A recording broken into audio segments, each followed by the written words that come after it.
Hello! Today's stories come from r/Am I the Butthole? We've got two stories for today. First up, am I the butthole if I press charges against my neighbor for breaking and entering? This is crazy, but just happened this past weekend. I'm a 45-year-old male and was alone and taking a nap for a couple of hours upstairs and came down about 4 p.m. I walk down and see a man walking out my front door. I recognized him as my neighbor. We live in a townhouse complex and he lives right across from us. I confronted him and he apologized profusely and said he was drunk, at 4 p.m., and made a mistake. I could smell the alcohol on his breath. Seemed believable, but I decided to make a police report anyway. They questioned him, but his story was believable, so that was the end. I go back inside, frazzled, but thought it was over. I check my phone and see auto messages about recent charges on my credit card from a convenience store near my house for several beers while I was sleeping. I call the police again, and they were able to get a copy of the store's security footage a couple days later. Surprise, surprise, it's him. The police arrested him this morning and he confessed to taking my wallet from my house, using my credit card, then returning it back to my house. He didn't even take the cash in the wallet. The whole thing is so bizarre. I would laugh about it, but then I think, what if my wife and kids were home? What could have happened? Then I just get angry all over again. And now, I just got a letter from his wife saying how he is a drunk and getting help and begging me not to press charges. Part of me feels for her and wonders, am I the butthole? But the other part of me thinks I should not only press charges, but also sue them into oblivion, forcing them to move at the very least. So am I the butthole if I press charges? Thanks for all the great opinions. I'm getting the same questions it seems, so here are some updates rather than try to answer individually. Edit. The door was unlocked. We're in a gated community, so I just dropped my guard. The neighbors have money, so I have no idea why he did what he did. Maybe just to see if he could get away with it? The guy is being held in jail pending a court appearance this Friday. Likely will be released on bail. So no opportunity for him to apologize yet, if he does. I'm not angry about the money. I'm angry about the invasion of privacy and the fact that I won't have peace of mind in my own home from now on. I'm angry because of what could have happened if my wife and kids were home, and angry for how much worse it could have been in general. I will be meeting with the wife tonight as she keeps begging for a meeting. Update. A lot of people have asked for updates, so here it is. Couldn't figure out how to post as an update, so just posting as an edit here. So I met with the wife and wow, it was interesting. I told her I would meet in a coffee shop with my wife, and I also recorded the conversation just in case. She didn't know I was recording. Yeah, that was crappy, but I'm glad I did, as you will see. Meeting time comes, and my wife has to work late and she can't make it, so it's just the two of us.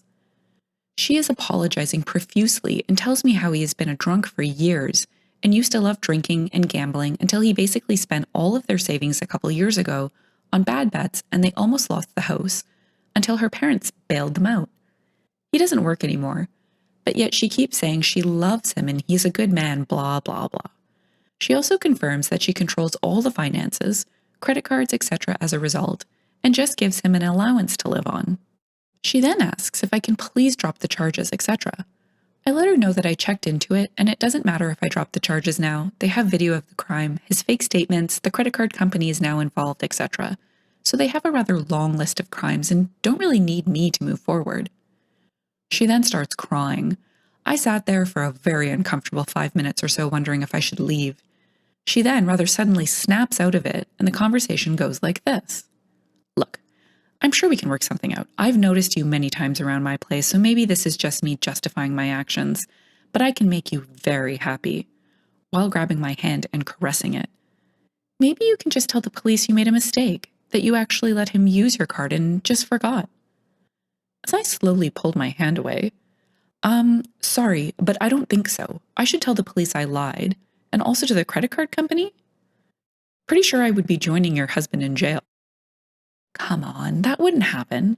I've seen you look at me, you saying you're not tempted, saying you don't think I'm attractive. She is, to her credit. Wow, so the answer is no, and it's time for me to leave. Sorry for your situation, but it's out of my hands now. Her face becomes cold and hard-looking.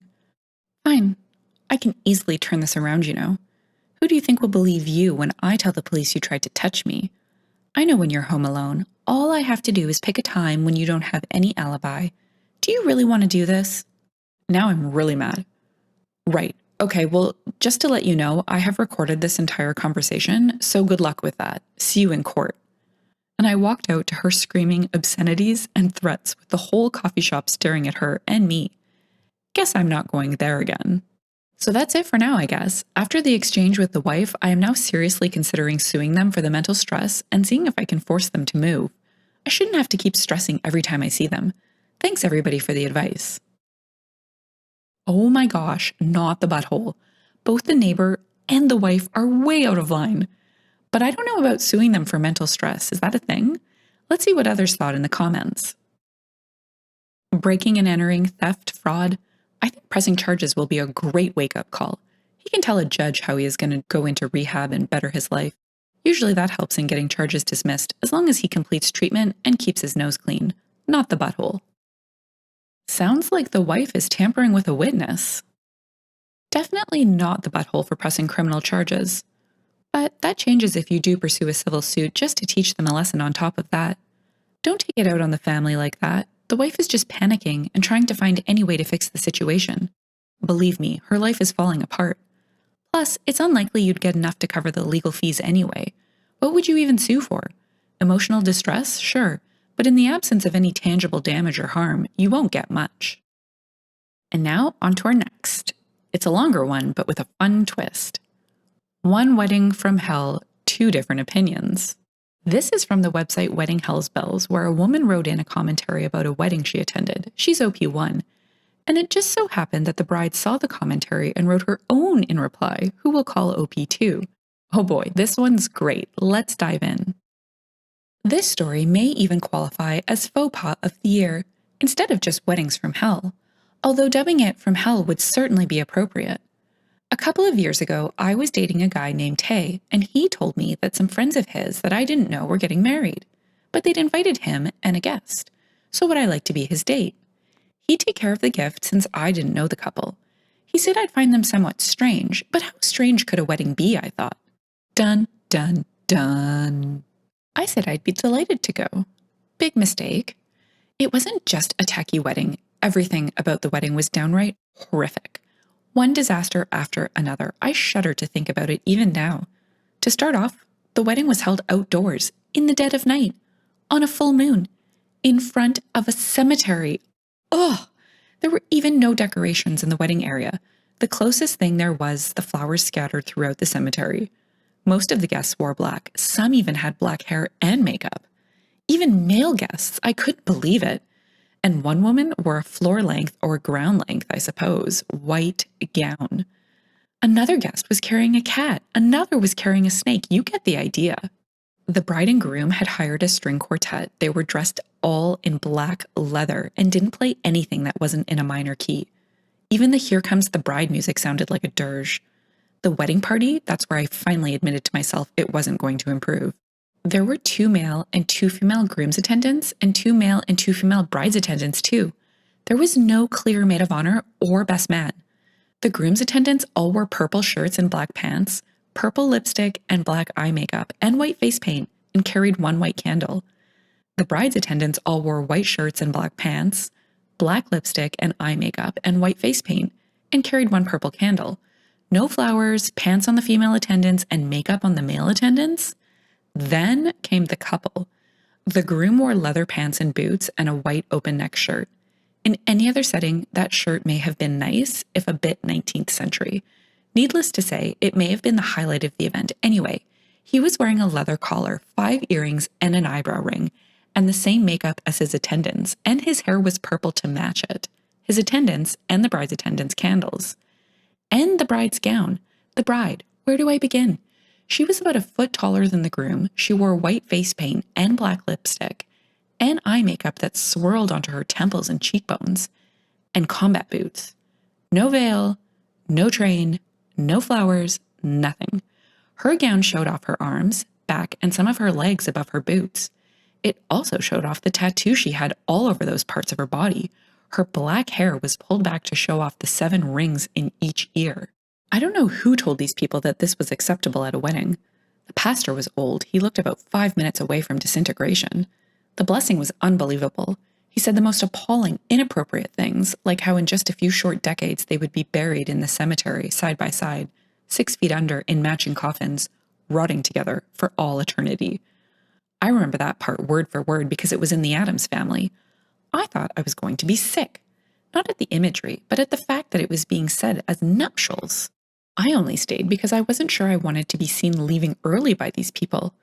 Needless to say, I spent most of the ceremony reconsidering dating anybody who'd have that type as friends. We all had to walk to the reception, which was at a big old house 3 blocks away from the ceremony. The leather string quartet came with us to provide music there, much to my dismay. It didn't get better away from the cemetery. The house was dimly lit and full of cobwebs. There was no champagne. Instead, they had a lot of red wine to drink and toast with. I didn't recognize a single one of the dishes in the buffet, and a lot of them were cold. There was no planned seating arrangement. They barely had tables. A lot of the people had to just stand around holding their plates in one hand with their wine glass on a nearby sideboard, or else sit on a sofa with their plates in their lap. Tay managed to get us seats at a table, but then I had to work to avoid making eye contact with anybody. Since there was no best man, nobody made a speech, and most of the guests who tried to dance didn't have partners. All the gifts had been given earlier, and they were on display on a table. Not a one of them was an appropriate wedding gift. Only one person had given money, and he had folded a check up and put it in a puzzle box. Tay pointed out the gift with the tag that said, "From Tay and my name."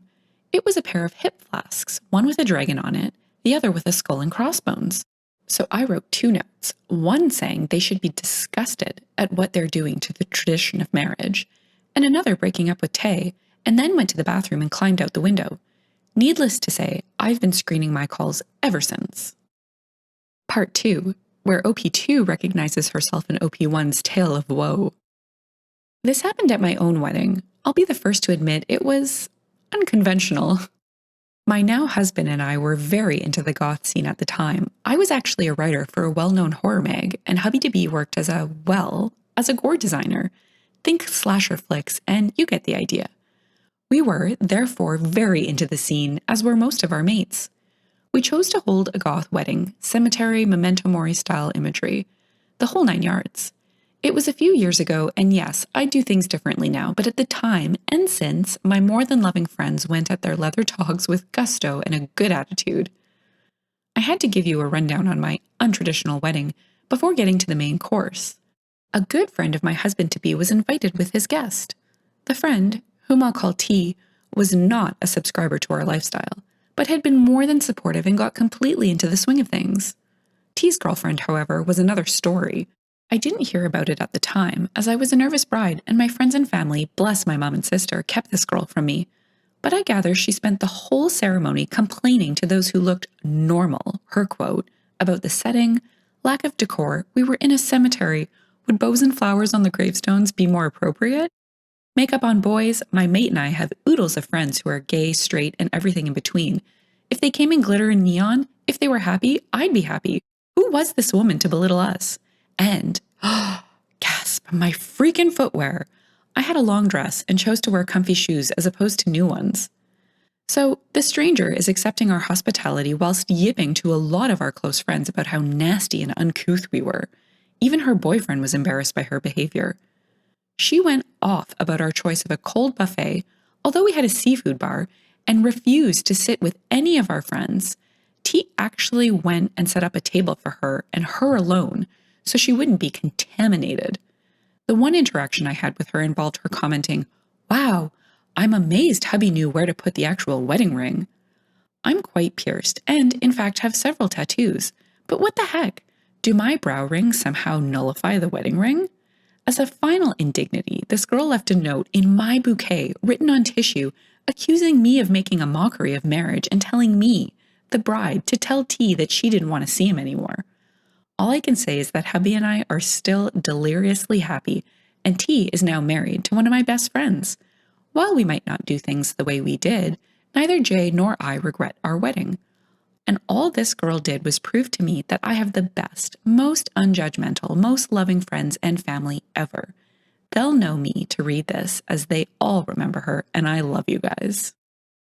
I loved this. I was cringing through the first and cheering for the bride in the second part as she flamed tea. It's a great example of why I'm always so hedged on Am I the Butthole stories. What's missing is almost always as important as what's said in the stories by every OP. No big commentary here on the wedding because the comments have it covered. Let's see what they say. What a stellar compliment to their goth and horror aesthetic that a normie attendee climbed out of a window to escape them. OP. That was the part I laughed at. What did she think would happen if she just walked out the front door? Did she think they would grab her and announce the ritual sacrifice victim was ready to go? The first post was so judgmental. Sure, I'd find a funeral in a cemetery a little creepy and weird, but hey, not my wedding. It sounds more interesting than a lot of normal weddings anyway. But leaving the note in the bouquet is just the tackiest thing. Isn't it telling that she just left that out? If you've enjoyed the story and would like to hear more, consider liking, subscribing, and leaving a comment. Thanks, and bye for now.